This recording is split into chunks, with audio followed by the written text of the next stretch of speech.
Hey, what's up, you guys? So today I want to take a look at Project Power, starring Jamie Foxx and Joseph Gordon-Levitt. A former soldier teams up with a cop to find the source of this mysterious pill that can give temporary superpowers. Now, I didn't watch any of the trailers for this movie, and that seems to be kind of a running theme for me. Is that I haven't been watching trailers for movies recently when it comes to these Netflix movies, because that's where the majority of them have been going nowadays. There have been a ton of Netflix movies coming, and this is probably the closest we've gotten in a while to a big blockbuster, considering we haven't had like these big comic book movies coming out because they've all gotten pushed back, and the only one we've gotten so far is Birds of Prey. And so I was looking forward to this movie, and I gotta say, this is a pretty good movie. There are definitely problems with it, but overall I'd say this was a fun time. The cast is excellent. Jamie Foxx is one of my favorite actors out there. He's phenomenal in this movie. He's great in the action sequences. It's nice seeing Joseph Gordon-Levitt in something again. I don't think I've seen him in anything since The Dark Knight Rises. And he was just as good here as he was in that movie. The rest of the cast did their job fine. The characters that they're portraying, though, are not the most interesting. There are some that have some level of depth to them, but there are some, particularly on the villain side, that are dull as a rock. And I mean that because they have this one villain named Biggie, who's played by the guy from Reprisal. I can't remember his name, but he seems to be the main villain. He seems to be the guy they're going after, and he gets killed off halfway through the movie.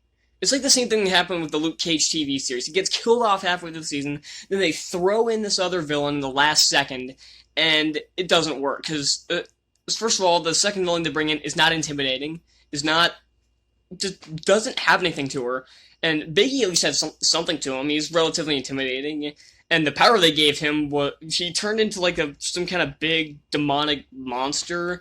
It kind of looked like the thing Scrappy-Doo turned into in that god-awful Scooby-Doo live-action movie from 2002.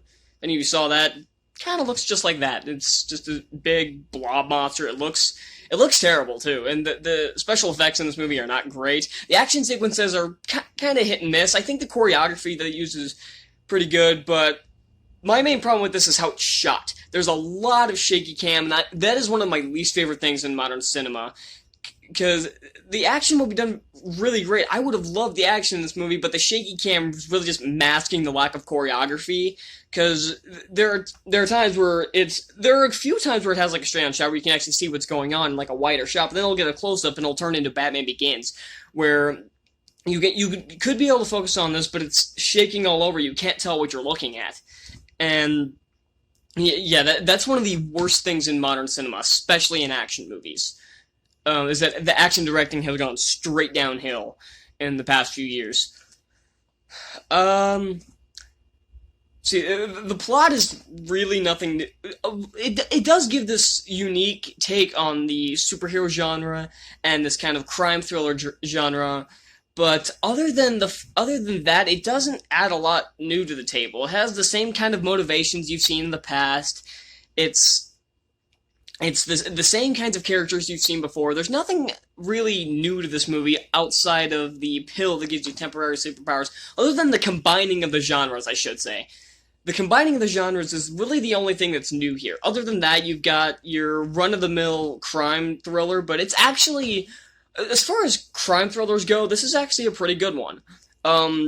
The special effects are kind of hit and miss. There are a few times where it looks actually really good, and it looks relatively convincing. This was not a $200 million movie like most comic book movies are now. This had a budget of, I think, like $85 million or something. And there are times when that shows. And because there are a few times where the special effects look fake, and it's really distracting sometimes. There's one character named Newt who gets killed off early on, and he can turn into this, like, big fire being. He like, lights on fire, kind of like the Human Torch, except not like the Human Torch, because, A, it's apparently really painful for him, and every time he does it, it seems to, like, burn more of his skin. And in the movie, within the first 20 minutes, he's gone.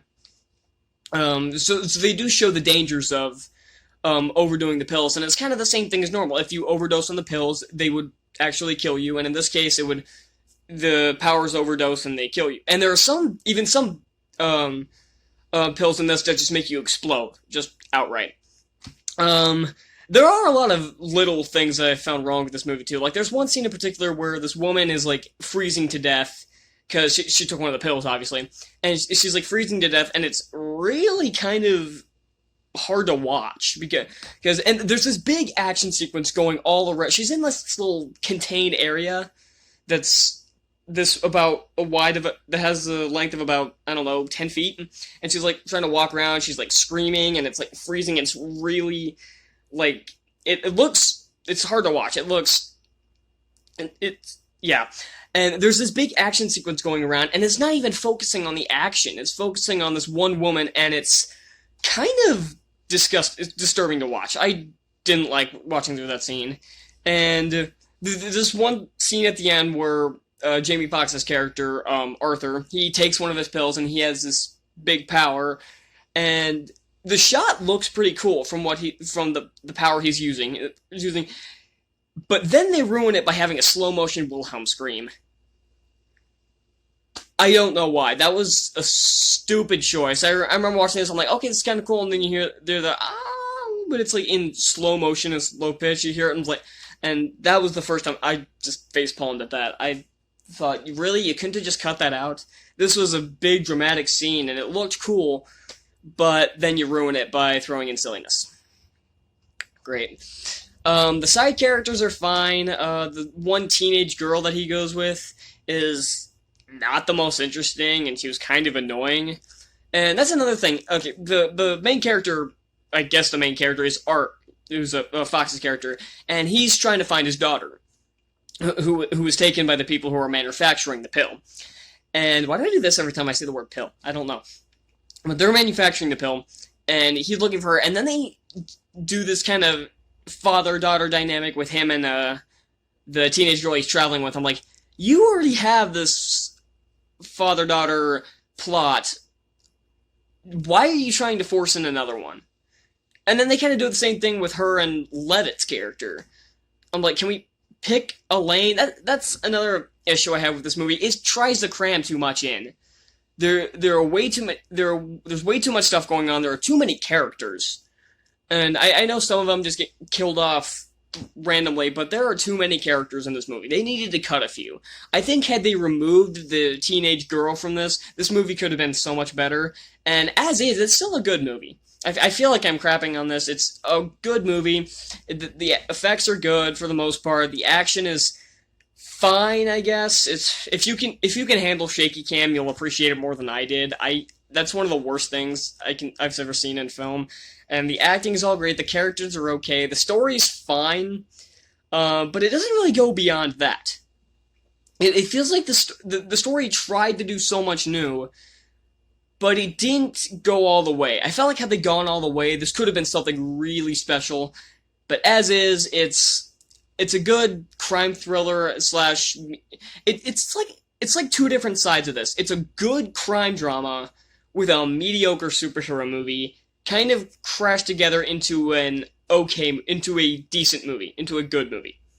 Because you had a really good crime drama on your hands, but then you throw in this mediocre superhero movie, you cram them together, you get a good movie. And so, yeah, that's all I want to say about Project Power. I'm going to give it a B-.